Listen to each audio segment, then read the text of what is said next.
Hello বন্ধুরা, welcome back. তো চলে এসেছি আরও একটা নতুন ভিডিওতে। আর এই ভিডিওতে কিন্তু আজকের এই ভিডিওতে তোমাদের সঙ্গে মোহনবাগান রিলেটেড কিন্তু একটা ট্রান্সফার আপডেট তোমাদের সঙ্গে শেয়ার করব।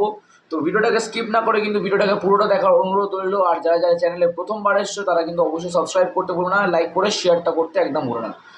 তো তোমরা যেরকমটা জানো যে মোহনবাগান দলে কিন্তু অনেকদিন ধরেই কিন্তু একটা লিঙ্ক আপ শোনা গেছিলো যে প্রীতম কোটাল কিন্তু আসবে।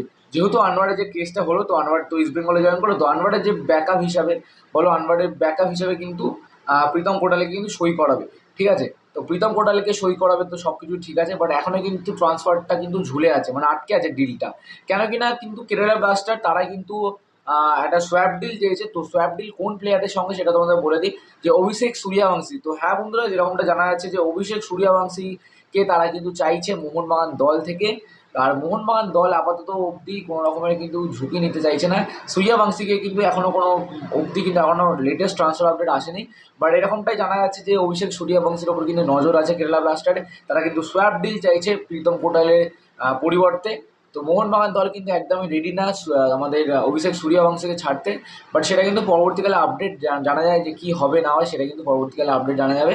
তো একসময় শোনা গেছিলো যে দীপক টাংরি, তারপরে কিন্তু দীপক টাংরি ব্যাপারটা না, তারপরে কিন্তু এখন যে জানা যাচ্ছে যে অভিষেক সূর্যবংশী। তো ভাই আমি সত্যি কথা বলে ভাই, ও যদি অভিষেক সূর্যবংশী যায়, মানে he is a future prospect. ঠিক আছে, আমাদের মোহনবাগানের জন্য কিন্তু একটা ফিউচার প্রসপেক্ট, যেটা কিন্তু আমরা এখনও দেখতে পাই। আর অভিষেক সূর্যবংশীর মধ্যে যে ট্যালেন্টটা আছে সেটা কিন্তু খুবই কম প্লেয়ারের কাছে, মানে ওই বয়সে যেই লেভেলের খেলছে সূর্যবংশী, খুবই ভালো খেলছে।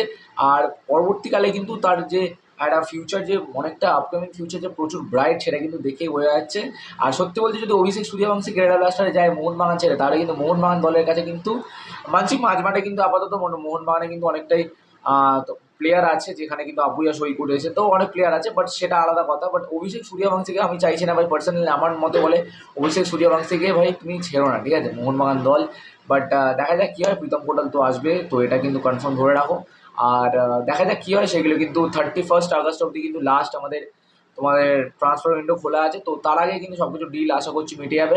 তো ভাই তুমি আমাদের মোহনবাগান থেকে তুমি গ্লেনকে পাঠিয়ে দাও না ভাই, গ্লেনকে আমার দরকার নেই ভাই, তুমি গ্লেনকে পাঠাও, গ্লেনের জায়গায় তুমি প্রীতম কোটালকে আনো।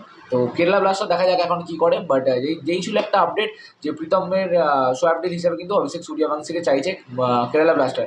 তোমাদের কি মতামত সেটা কিন্তু কমেন্ট করে জানাতে একদম বলো না। তো চলো বন্ধুরা, টাটা বাই বাই, দেখা হচ্ছে অন্য একটা ভিডিওতে।